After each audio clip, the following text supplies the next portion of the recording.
Ya, tentu Bupati Goa sangat memahami daerahnya yang saat ini wabah virus corona yang tentu terus meningkat, ya.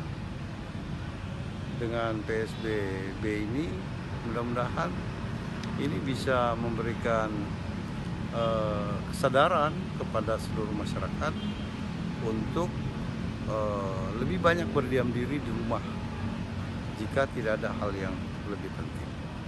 Nah, dengan PSBB ini tentu akan pertama pasti ada law enforcement di situ, ya.